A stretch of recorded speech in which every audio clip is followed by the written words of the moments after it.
Hello students, I hope you all are fine. My name is Manisha and I am your biology educator. And today we are going to study about, as you can see, cell cycle or the cell division. In the previous class we have completed the kingdom Plantae. Plant kingdom हम लोगों ने complete कर लिया है, जिसमें हमने life cycle patterns, उनके examples, characteristics सारा कुछ पढ़ा है. तो अगर आपने वो वीडियो नहीं देखी है तो उसको जाके देखिएगा. आज हम लोग एक नया टॉपिक स्टार्ट करने वाले, एक नया चैप्टर, सेल साइकिल.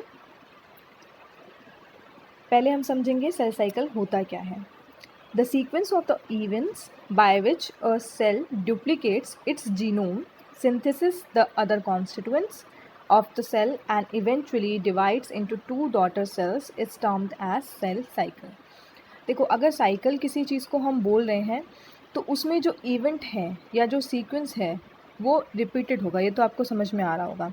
बट यहाँ पे क्या है, यहाँ पे एक सीक्वेंस हमें मेंटेन करके चलना होगा.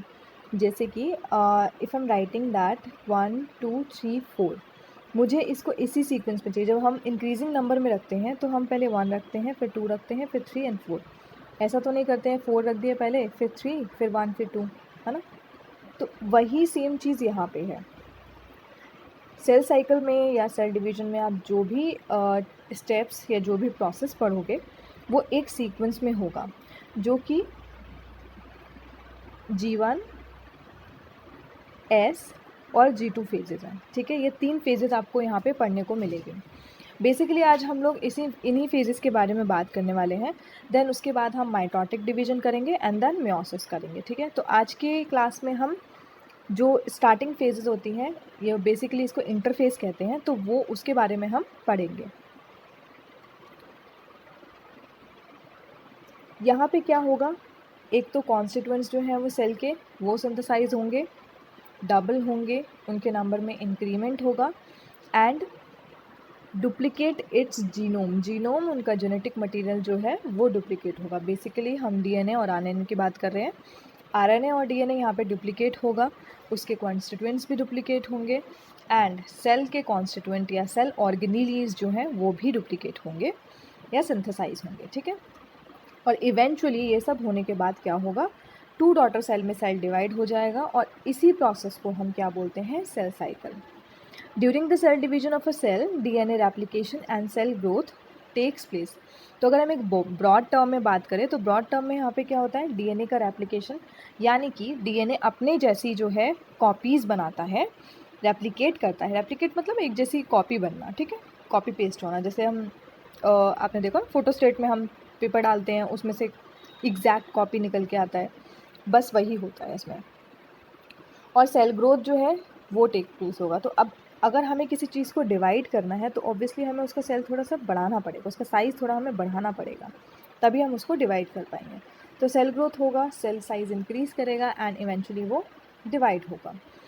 All these events occur in a coordinated manner and are under genetic control.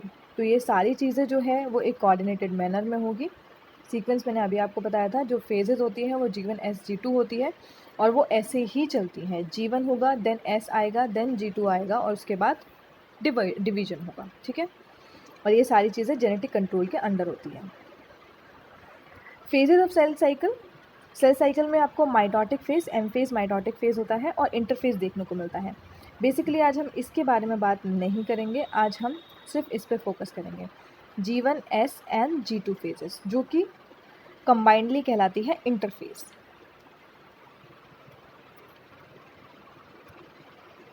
G1 phase, phase between the end of the M phase or of the previous cell cycle and initiated of the DNA. तो देखो G1 S और G2 phases जो हैं इसके बारे में हम थोड़ा सा एक ओवरव्यू ले लेते हैं. ये तीनों ही स्टेजेस किसके अंदर आती हैं, इंटरफेज के अंदर. इंटरफेज को पहले रेस्टिंग स्टेज कहा जाता था बिकॉज इसमें डिवीज़न नहीं हो रहा है. एग्जैक्टली यहाँ पे डिवीजन नहीं हो रहा है, सेल 2 में डिवाइड नहीं हो रहा है, 2 डॉटर सेल में डिवाइड नहीं हो रहा है, तो इसको रेस्टिंग फेज बोल दिया जाता है. बट जबकि जो इंटरफेज है वही सबसे ज़्यादा जिसको बोल सकते हैं हम मेटाबॉलिकली एक्टिव स्टेज होती है. यहाँ पे ही सारा काम होता है, यहाँ पे ही सारा रॉ मटेरियल तैयार होता है डिवाइड होने के लिए. तो about 90% of the time, 95% of the time यहीं पे ऑक्यूपाई होता है इसी फेज़ में, इंटरफेज़ में। यहाँ पे बहुत सारी चीज़ें होती हैं, बहुत सारे इवेंट्स होते हैं जो हम एक एक करके पढ़ेंगे G1, S और G2 फेजेस में। ठीक है, इसका आप डायग्राम देख सकते हैं एक बार। देखो इसमें बेसिकली क्या लिखा हुआ है, cell growth, DNA synthesis and cell growth. फिर से तो यहाँ पे एस फेज़ में काफ़ी बार ये क्वेश्चन पूछा गया है कि DNA सिंथेसिस कौन सी फेज़ में होता है, तो ये एस फेज़ में होता है। अभी हम इसके बारे में पूरा डिटेल में भी पढ़ेंगे। ये रही, ठीक है। तो अब हम इसको स्टार्ट करते हैं। Phases between the end of the M phase of the previous cell cycle and initiation of the DNA replication। तो ये फेज़ कौन सी है? अब देखो ये सेल साइकिल है, ये साइकिल है, रिपीटेडली चल रहा है हमारे शरीर में, हमारी बॉडी में, हमारी सेल्स में रिपीटेड जो डिवीजन है वो चलते रहते हैं। तो एक एम फेज़ अभी ख़त्म हुई है और दोबारा से सेल डिवाइड होने के लिए तैयार हो रहा है, तो इस फेज़ को हम क्या बोलते हैं? जी phase, G1 phase. G1 means होता है, G मीन्स होता है ग्रोथ फेज़, ठीक है, growth 1 phase. RNA and protein synthesised, basically यहाँ पे क्या होता है, आरएनए और प्रोटीन का सिंथेसिस होता है, मतलब वो बनते हैं। And cell organelles increase, cell organelles में सारे ऑर्गेनेलीज आते हैं, बेसिकली माइटोकॉन्ड्रिया, राइबोसोम्स और एंडोप्लाज्मिक रेटिकुलम, सब कुछ, ठीक है। अब जब ऑर्गेनेलीज बढ़ रहे हैं तो ऑब्वियसली उसके जो उसका सस्पेंशन वाला लिक्विड है, जो जिसमें वो सस्पेंडेड रहते हैं साइटोप्लाज्म, तो वो भी इंक्रीज़ होगा। और इन सब चीज़ों के इंक्रीज़ होने से क्या होगा, सेल साइज़ जो है वो बढ़ जाएगा। Cell size also increases. G1 is the longest phase of interphase, यहाँ पे सबसे ज़्यादा लॉन्गेस्ट फेज है क्योंकि यहाँ पे सबसे ज़्यादा काम हो रहा है, ठीक है। आरएनए प्रोटीन सिंथेसाइज हो रहा है, मेटाबॉलिकली एक्टिव है और ये ग्रोस कंटिन्यूसली, ये फेज़ जो है वो कंटिन्यूसली ग्रो करती रहती है। तो ये लिखा हुआ है metabolically active and grows continuously. अब there is a check point name G1 cyclin और CG1 causes the transition of G1 to S phase. इसको अच्छे से पढ़ना बच्चा। यहाँ पे क्या होता है, चेक पॉइंट्स, जैसे कि आपने देखा होगा जब आप किसी व्हीकल से जाते हैं तो पुलिस का भी नाकाबंदी होता है, जो रोड पुलिस होती है, जो ट्रैफिक पुलिस होती है, वहाँ पे भी नाकाबंदी होता है। कई जगह पे चेकिंग होती है, आपके पेपर्स वगैरह, लाइसेंस, ये सब चीज़ें चेक की जाती हैं। तो ऐसे ही सेल साइकिल है। सेल में अगर कुछ काम हो रहा है, कुछ मटेरियल बन रहा है, कुछ बन रहा है, तो हमें ऑब्वियसली उसे चेक करना पड़ेगा कि वो सही बना है या नहीं बना है। तो पहला चेक पॉइंट जो है वो होता है G1 साइक्लिन, जो कि क्या कॉज करता है, G1 को S फेज़ में लेके जाता है। तो यहाँ पे ये चेक किया जाता है, ये चीज़ आप इसमें अच्छे से समझेंगे कि इसमें क्या क्या चेक करते हैं। ये रहा G1 चेक पॉइंट। अब इसमें क्या चेक करते हैं, सारा कुछ हुआ, सेल का ग्रोथ हुआ, ऑर्गेनेलीज सिंथेसाइज हुए, आरएनए प्रोटीन सिंथेसाइज हुआ। अब हम चेक कर रहे हैं, are we ready to divide, means हम डिवाइड करने के लिए तैयार हैं। इतना मटेरियल हमारे पास हो चुका है, हमारा सेल साइज इतना बढ़ चुका है कि हम आगे जाके डीएनए सिंथेसिस करके सेल को डिवाइड करें। Is the cell big enough, cell इतना बड़ा हो चुका है।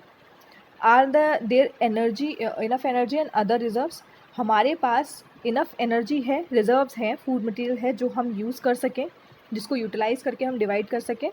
और सबसे इम्पॉर्टेंट चीज़, हमारा डीएनए डैमेज तो नहीं है, हमारा डीएनए जो है वो डैमेज तो नहीं है, हमने सीक्वेंस तैयार किया। हम यहाँ पे एक्चुअली डीएनए सिंथेसिस यहाँ से होना स्टार्ट हो जाता है, डीएनए रेप्लिकेशन यहाँ से होना स्टार्ट हो जाता है।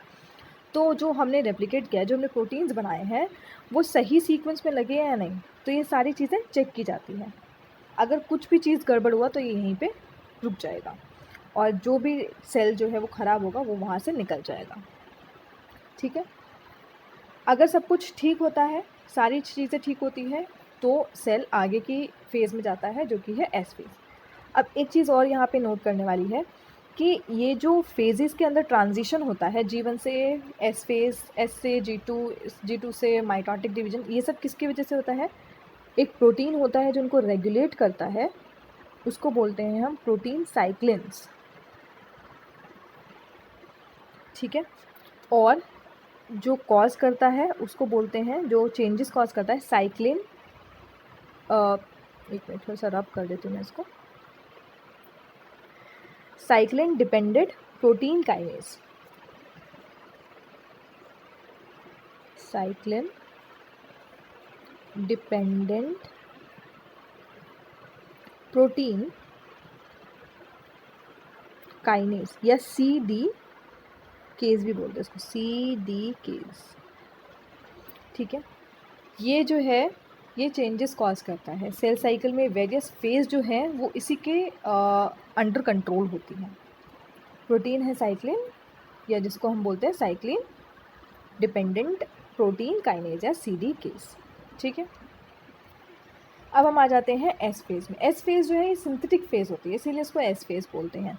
यहाँ पे DNA डुप्लीकेशन होगा, due to which DNA contents doubles. DNA का जो कंटेंट है वो डबल हो जाएगा। हिस्टोन का सिंथेसिस होगा। ये भी बेटा कई बार आया हुआ है क्वेश्चन, काफ़ी पूछा जाता है कि हिस्टोन का सिंथेसिस किस फेज़ में होता है। तो DNA का सिंथेसिस जहाँ होता है, डुप्लीकेशन जहाँ होता है, वो सिंथेटिक फेज़ है या एस फेज़ है। यहीं पे हिस्टोन सिंथेसिस भी होता है।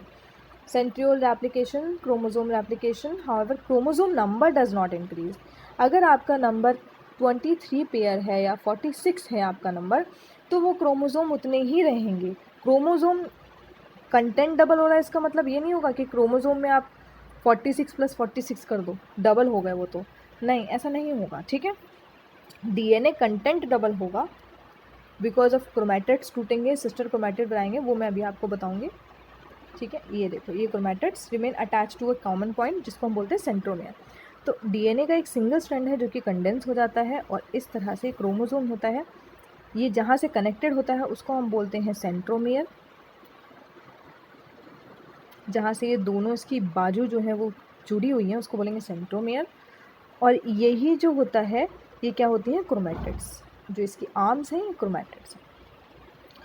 यहाँ पे एक और वो होता है अटैचिंग पॉइंट जिसको हम बोलते हैं, ये बीच का जहाँ से बिल्कुल जुड़े हुए हैं उसको हम बोलते हैं सेंट्रोमियर।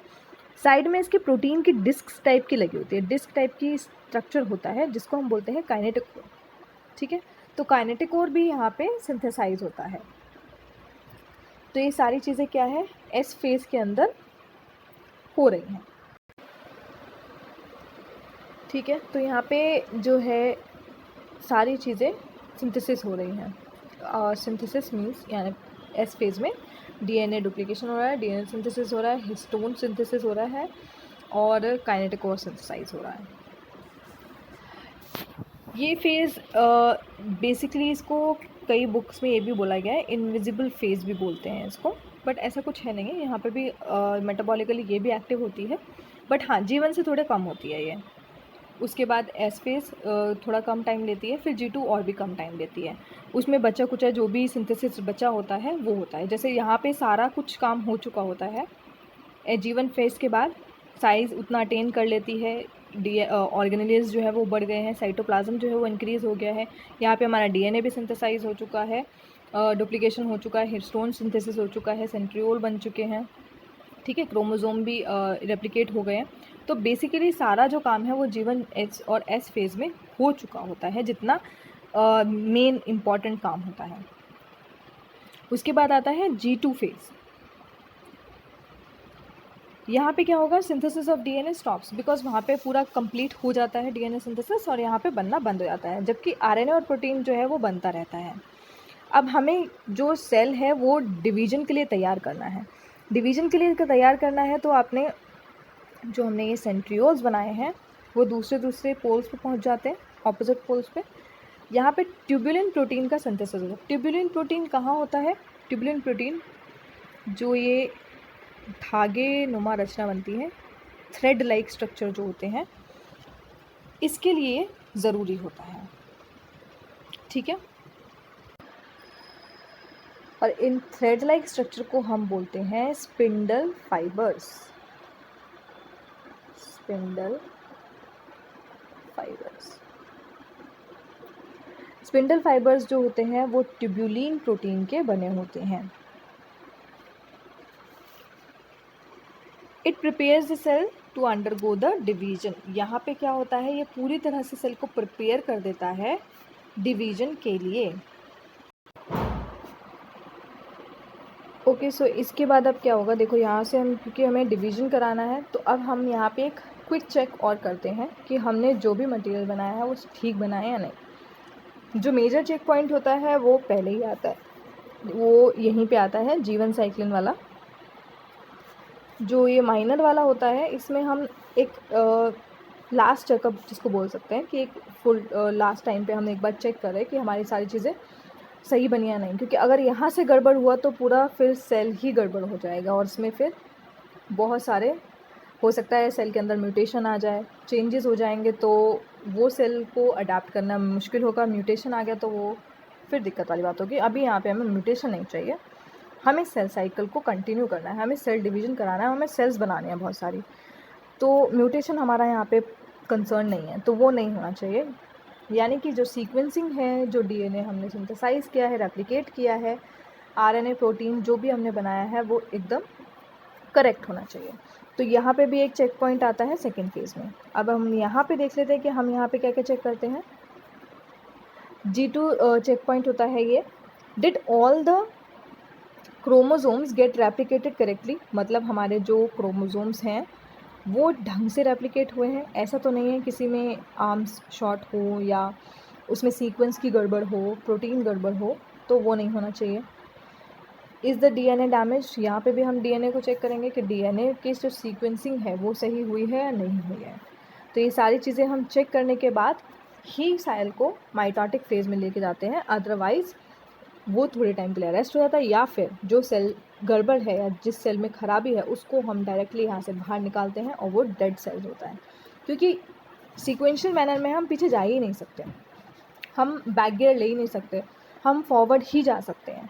एक सीक्वेंस है G1 से S, S से G2, उल्टा हम जा ही नहीं सकते। G2 से S, S से G1 चले जाएं, नहीं, ये नहीं होगा। अगर कोई सेल में डिफेक्ट है, कुछ गड़बड़ है, कोई भी डैमेज है अगर कोई डीएनए, तो वो सीधा डेड होगा, सेल साइकिल से बाहर जाएगा और वो डेड है, उसका फिर कोई काम नहीं होगा। ठीक है, अब हम इसमें आगे चलते हैं। बेसिकली यही होता है, जो इंटरफेज़ है उसमें यही सारी चीज़ें हैं। मेन क्वेश्चंस जो है वो फेजेस से आते हैं कि कौन से फेज़ में कौन सी चीज़ होती है, कौन सी सिंथेसाइज होती है। जैसे कि एस फेज़ में क्या होता है, डीएनए का रेप्लिकेशन या डीएनए सिंथेसिस। रेप्लिकेशन तो जीवन से ही स्टार्ट हो जाता है, बट डीएनए सिंथेसिस जो है वो बेसिकली एस फेज़ में होता है। और ट्यूबुलिन प्रोटीन सिंथेसिस कहाँ होता है, G2 फेज़ में होता है, बिकॉज सेल अब डिवाइड करने वाली है तो उसे स्पिंडल फॉर्मेशन की ज़रूरत पड़ेगी। स्पिंडल फाइबर जो होंगे वो जो क्रोमेटिड्स हैं, जो क्रोमोसोम हैं, उनको डिफरेंट पोल्स पे लेके जाएंगे जिसके थ्रू डिवीजन होगा। तो ये प्रोटीन बहुत इंपॉर्टेंट है। अब आते हैं G0 फेज़ पे। इसको हम क्या बोलते हैं, क्वेसेंट स्टेज बोलते हैं। क्वेसेंट स्टेज, ये सेल जो है, देखो ये सारे जो सेल्स होते हैं वो डिवीज़न ही करते हैं। अगर वो सेल डिवीज़न नहीं कर रहे हैं तो वो क्या करेंगे, तो वो क्या कर सकते हैं, वो इलांगेशन कर सकते हैं, वो ग्रोथ कर सकते हैं। ठीक है, मोस्टली ये प्लांट सेल्स के अंदर देखा जाता है ज़्यादातर। जैसे कि आपको एक शायद पता भी होगा, एक टिश्यू होता है, न्यूट्रिटिव टिश्यू है, टैपेटम, प्लांट के अंदर होता है। ये क्या करता है, ये न्यूट्रिटिव होता है। अब जब वहाँ के सेल्स को ज़रूरत होती है डिवाइड होने की, तब वो इससे सेल उधार मांग लेते हैं और बोलते हैं डिवीज़न में हमारी हेल्प कर दो, हमें डिवीज़न चाहिए। तो ये सेल जो क्या करते हैं, वहाँ पे चले जाते हैं, डिवाइड करते हैं, सेल डिवीज़न में हेल्प करते हैं। और जब ये सेल डिवीज़न नहीं कर रहे होते हैं, they give the nutrition, nutritive cells होते हैं, तो न्यूट्रिटिव सेल्स की तरह काम करेंगे और इलांगेशन या ग्रोथ में हेल्प करते हैं। न्यूट्रिशन मिलेगा तो बेसिकली आपका ग्रोथ ही होगा ना। तो प्लांट में ग्रोथ के लिए न्यूट्रिटिव टिश्यू होते हैं जो कि सर्टेन टाइम पर डिवीज़न में काम करते हैं। जब उनकी डिवीज़न में ज़रूरत नहीं होती तो वो इलांगेशन या ग्रोथ में काम करते हैं। तो इसको हम बोलते हैं G0 फेज़, जो कि डिवीज़न नहीं बट अदर काम कर रहे हैं। तो ये मेटाबॉलिकली एक्टिव तो होते हैं but they are not active with reference to the cell division. Cell division नहीं हो रहा है यहाँ पे। तो सेल डिवीज़न के रिस्पेक्ट में हम इसको बोल सकते हैं कि ये इनएक्टिव स्टेज है, बट ये इनएक्टिव नहीं होती है, मेटाबॉलिकली एक्टिव होती है बट सेल डिवीज़न नहीं करती है, उसके अदर देन द अलग काम करती है, जैसे कि इलांगेशन या फिर ग्रोथ। और इसी को हम डिफ्रेंशिएशन फेज़ भी बोलते हैं। तो G0 फेज़ यही होती है, एक रेस्टिंग फेज़ तो नहीं, इनएक्टिवेशन बोल सकते हैं। अगर हम सेल साइकिल पढ़ रहे हैं, सेल डिवीज़न पढ़ रहे हैं, तो उसके टर्म में हम बोल सकते हैं कि हाँ, यहाँ पे डिवीज़न नहीं हो रहा है तो ये इनएक्टिव स्टेज है, वैसे ये एक्टिव होती है। ठीक है, अब हम चलते हैं सिग्निफिकेंस पे। सेल साइकिल का सिग्निफिकेंस क्या है। सेल साइकिल मल्टीप्लिकेशन में हेल्प करती है, ऑब्वियसली सेल डिवीजन होगा, मल्टीप्लाई होंगे तो प्री एग्जिस्टिंग सेल्स से बहुत सारे सेल्स बनते हैं, तो सेल मल्टीप्लिकेशन में ये हेल्प करते हैं। Maintains the continuity of the generation to generation, अगर कहीं पे भी आपका जेनेटिक मटेरियल इन्वॉल्व है तो वो जनरेशन टू जनरेशन कंटिन्यूटी में हेल्प करेगा ही करेगा। ग्रोथ, ऑब्वियसली ग्रोथ कराती है सेल डिवीजन। रिपेयर होता है, बहुत सारे सेल्स जो हैं डेड और डिकेइंग होते हैं उनको रिपेयर करते हैं, जो डेड सेल्स हैं उनको हटाते हैं, उनकी जगह नए सेल बनाते हैं, तो इसको हम रीजनरेशन कहते हैं। सेक्सुअल और एसेक्सुअल रिप्रोडक्शन, दोनों तरह के रिप्रोडक्शन में हेल्प करता है। बहुत सारे ऑर्गेनिजम्स ऐसे होते हैं जो एसेक्सुअल रिप्रोडक्शन शो करते हैं सिर्फ सेल डिवीजन के थ्रू। म्यूटेशंस, यस म्यूटेशंस भी कॉज होते हैं, अगर सेल डिवीजन में कोई एक्टिविटी ऐसी हो जाती है जिसमें जेनेटिक मटेरियल में कुछ चेंजेस होते हैं तो वो चेंज आगे जाकर म्यूटेशन का रूप ले लेते हैं, ठीक है। इसमें एक चीज़ और इम्पॉर्टेंट होती है, वो मैं आपको बता देती हूँ। एक टर्म होता है, फैक्टर्स जो है वो अफेक्ट करते हैं कुछ, जैसे कि मिटोजेंस।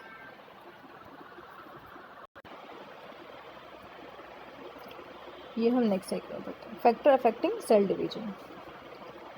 मिटोजेंस एजेंट्स और फैक्टर और substances that trigger cells division, जो कि सेल डिवीजन को ट्रिगर करते हैं या इनिशिएट करते हैं, उसको हम बोलते हैं मिटोजेंस। ये एक तरह से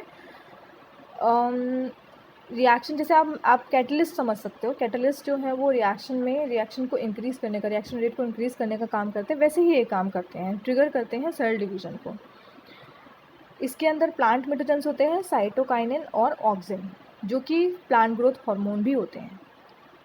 और एनिमल्स के अंदर होते हैं लिम्फोकाइंस, EGF या एपिडर्मल ग्रोथ फैक्टर, और PGDF platelets derived growth factor, ठीक है।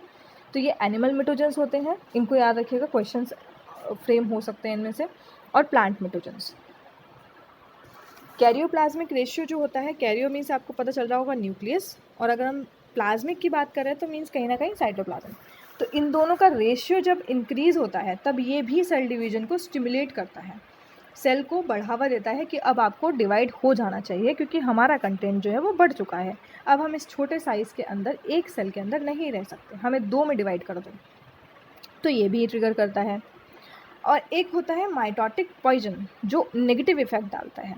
ये दोनों तो पॉजिटिव इफेक्ट डालते हैं, जो कि ट्रिगर करते हैं सेल डिवीजन को, इनिशिएट करते हैं, या जिसको हम बोल सकते हैं स्टिमुलेट करते हैं, बढ़ावा देते हैं।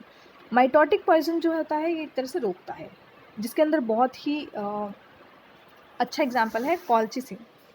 ये क्या करता है, स्पिंडल फॉर्मेशन, स्पिंडल फाइबर्स जो है उनको बनने से रोकता है, उनको बनने नहीं देता है। और ये कॉल्चिसिन जो है ये कॉल्चिकम से निकाला जाता है, कॉल्चिकम से एक्सट्रैक्ट करते हैं हम इसको।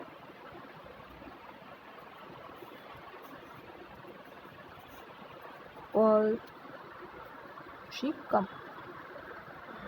ठीक है, कॉल्चिकम से इसको एक्सट्रैक्ट करते हैं हम, जो कि लिलिएसी फैमिली के अंदर आता है। ये भी मैं पढ़ाऊँगी आपको, लिलिएसी कौन सी फैमिली है, कुकुरबिटेसी, मालवेसी, ये सब कुछ हम पढ़ाएंगे, ठीक है। तो कॉल्चिसिन जो है वो कॉल्चिडियम से निकाला जाता है, जो कि इनहिबिट करता है स्पिंडल फॉर्मेशन को। और मस्टर्ड गैस जो है ये क्या करती है, कोगुलेट कर देती है, एक तरह से क्रोमेटिड्स जो है, क्रोमेटिन जो थ्रेड्स होते हैं उनको कोगुलेट कर देती है, मतलब गुच्छा बना देती है उनका एक तरह से, ठीक है। ये कौन सी मस्टर्ड गैस जो है सल्फ़र कंटेनिंग गैस होती है, जो कि म्यूटेशन कॉज करता है। सल्फ़र एक तरह का पॉइजन ही होता है, तो सल्फ़र कंटेनिंग गैस होती है, ये कोगुलेट कर देती है क्रोमेटिन्स को, तो ये नेगेटिव इफेक्ट डालता है, इसलिए इसको हम माइटोटिक पॉइजन भी बोलते हैं, क्योंकि ये डिवीजन को स्टॉप कर सकता है या रेट को कम कर सकता है, ठीक है। और मिटोजेंस जो होते हैं ये इनिशिएट करते हैं या स्टिमुलेट करते हैं, ट्रिगर करते हैं सेल को डिवीजन के लिए। तो आई होप आप लोगों को ये क्लियर होगा। आज हम लोगों ने इंटरफेस जो है वो पढ़ लिया है, इसके बाद हम सेल डिवीजन का नेक्स्ट पार्ट करेंगे, जो कि बेसिकली जो मेन डिवीजन पार्ट है, ये अभी तैयारी का पार्ट था, ठीक है, ये रॉ मटेरियल था जो हमने पढ़ा, बट इसमें से भी क्वेश्चंस काफ़ी आते हैं, इसलिए इसको भी आपको अच्छे से पढ़ना होगा। अब हम माइटोसिस के बारे में पढ़ेंगे नेक्स्ट क्लास में, देन मियोसिस के बारे में, और फिर ये सेल साइकिल और सेल डिवीजन भी हमारा कंप्लीट हो जाएगा। सो आई होप आप लोगों को समझ में आया होगा। समझ में आया है तो वीडियो को लाइक करें, चैनल को सब्सक्राइब करें और अपने दोस्तों के साथ शेयर करें। Thank you for watching, have a nice